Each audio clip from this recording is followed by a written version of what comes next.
15 मार्च को बहुजन महानायक और सामाजिक न्याय के योद्धा मान्यवर कांसीराम की 92वीं जयंती मनाई गई और कांसीराम जयंती पर हमने देखा कि हर सियासी संगठन उन्हें मान सम्मान दे रहा है और यहां तक कि उनके लिए भारत रत्न की मांग तक कर रहा है। और जब उनके लिए हर संगठन, हर सियासी दल भारत रत्न की मांग कर रहा है, तो ऐसे में मान्यवर कांसीराम की शख्सियत पर विश्लेषण जरूरी हो जाता है। और यह विश्लेषण इसलिए भी जरूरी है क्योंकि जब वो जिंदा थे, जब वो लगातार बहुजनों पर हो रहे अन्याय के खिलाफ लड़ाई लड़ रहे थे, तो जो लोग उस वक्त उनके धुर विरोधी थे, आज उनके जाने के लगभग 2 दशक बाद वो लोग उनका महिमा मंडन कर रहे हैं। नमस्कार, मैं हूं नागेंद्र भाटी। मान्यवर कांसीराम की 92वीं जयंती 15 मार्च को मनाई गई। अब चाहे बहुजन समाज पार्टी की बात करें, जिसके संस्थापक मान्यवर कांसीराम खुद थे, तो बीएसपी ने तो लखनऊ, नोएडा, राजस्थान और केरल सहित कई जगह मान्यवर कांसीराम की जयंती पर बड़ी रैलियां की।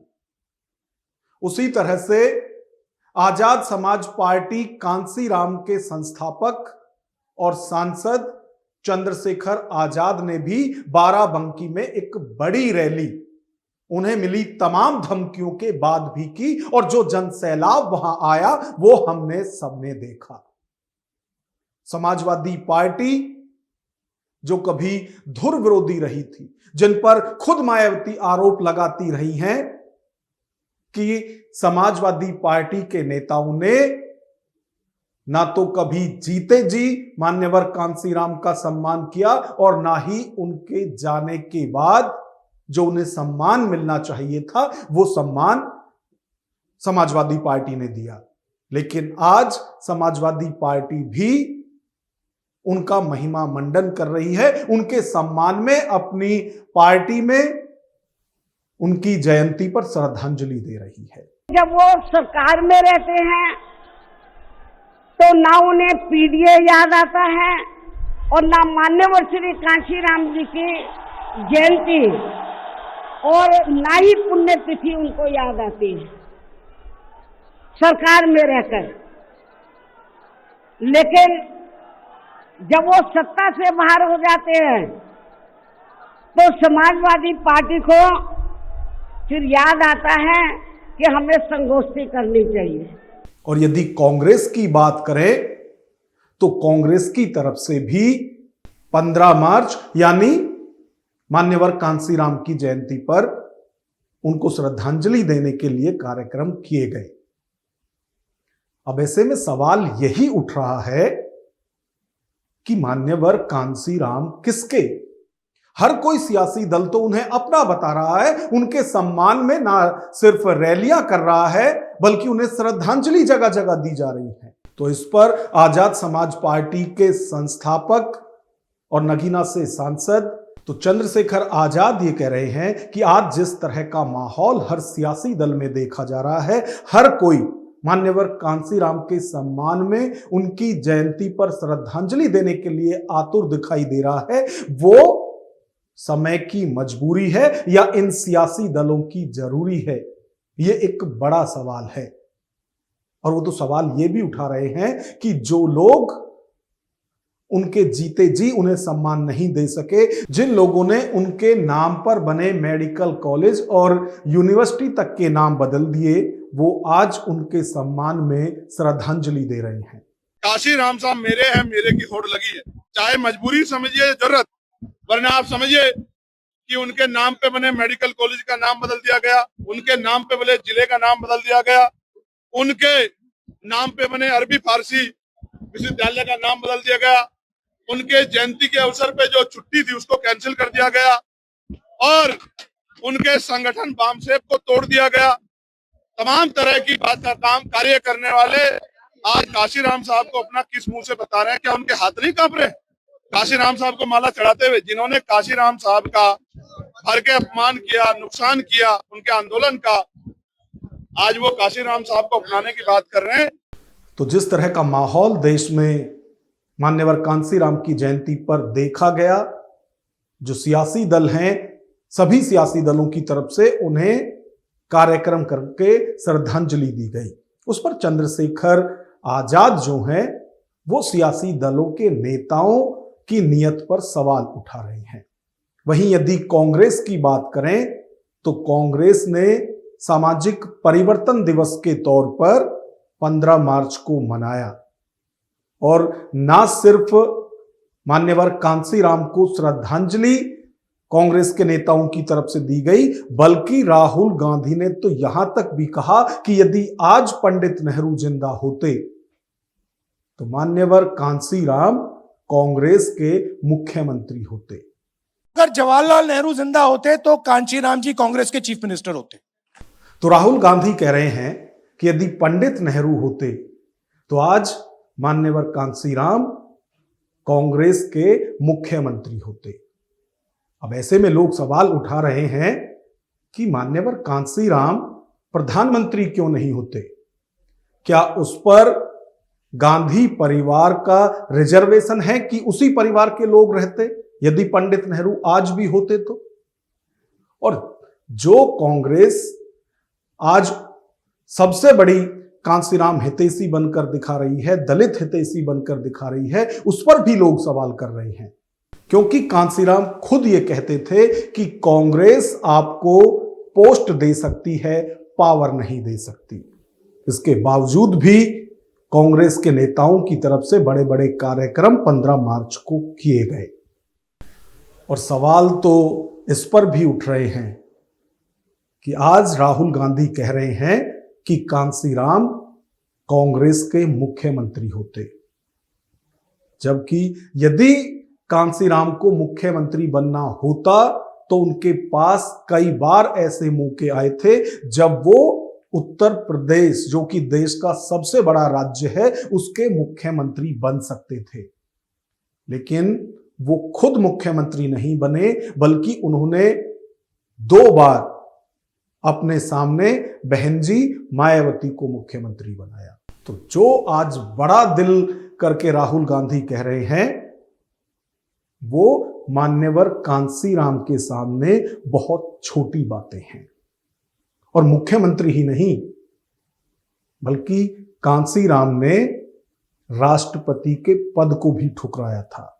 एक बार संसद में उन्होंने खुद कहा था कि अटल बिहारी वाजपेयी उनसे मिले थे और वो चाहते थे कि कांसीराम राष्ट्रपति चुनाव लड़े, क्योंकि उनके नाम का कोई भी विरोध नहीं करता, ऐसा अटल जी का दावा था। हमारी अटल जी से बातचीत हो रही थी तो अटल जी ने मुझसे कहा कि भाई आप अभी थोड़ी देर में राष्ट्रपति का चुनाव होने वाला है, अगर आप राष्ट्रपति, हम सोचते हैं कि आपको राष्ट्रपति बनाया जाए, ऐसी कोई पार्टी नहीं जो आपका विरोध करेगी, तो इसलिए तो मैंने सोचा, मैंने अटल जी से कहा कि भाई मैं कुछ बात अपनी बोलता हूँ, कुछ काम करता हूँ, अगर मैं बड़े घर में जाकर उधर बैठ जाऊंगा तो ये काम कौन करेगा, इसलिए मुझे मैदान में डटा रहना चाहिए। तो कांसीराम ने खुद बताया था संसद के अंदर कि एक बार अटल जी आए थे और उन्हें राष्ट्रपति बनाने की बात उन्होंने कही थी, लेकिन कांसीराम ने ये ऑफर इसलिए ठुकरा दिया था क्योंकि वो चाहते थे कि वो जनता के लिए, बहुजन समाज के लिए जमकर लड़ाई लड़ सकें, और यदि वो राष्ट्रपति बन जाते तो उनके हाथ बंध जाते, फिर वो सब ना कह सकते थे ना कर सकते थे जो कि उन्होंने अपनी अंतिम सांस तक किया। मान्यवर कांसीराम की जयंती पर एक मांग और सभी राजनीतिक दलों की तरफ से उठाई गई, और वो मांग है कि मान्यवर कांसीराम को भारत रत्न दिया जाए। हालांकि चाहे बीएसपी की बात करें, खुद बीएसपी सुप्रीमो मायावती की बात करें, तो वो कई बार संसद में और संसद से बाहर ये मांग उठा चुकी थी। उसी तरह से चंद्रशेखर रावण भी कई बार कांशीराम को भारत रत्न देने की मांग उठा चुके हैं, लेकिन इस बार कांग्रेस सहित कई दलों ने कांशीराम को भारत रत्न देने की मांग उठाई है और कांग्रेस ने तो बाकायदा इसके लिए पत्र भी सरकार को लिखा है। वहीं अखिलेश यादव की यदि बात करें तो वो भी इस मांग का समर्थन करते हुए दिखाई दे रहे हैं। मान्यवर कांशीराम जी को और समाजवादी पार्टी ने एक समय पर मिलकर के देश को एक नई दिशा दी थी। आपको याद होगा नेताजी और उस समय बहुजन समाज पार्टी के नेता कांशीराम जी ने मिलकर के भारतीय जनता पार्टी का मुकाबला किया था और भारतीय जनता पार्टी को हरा दिया था। उसी के बाद भारतीय जनता पार्टी अपने हर कार्यक्रम में बाबा साहब भीमराव अम्बेडकर जी की तस्वीर ले आए। आप पता करिए ये बात। तो माननीय कांशीराम जी के जो रास्ते पे चलने वाले लोग, उन पर जीवन भर उनके साथ संघर्ष करने वाले लोग, वो चाहते हैं उनको सम्मान मिले, भारत रत्न मिले। उसी पक्ष को हम भी उनके साथ खड़े होकर के कहते हैं।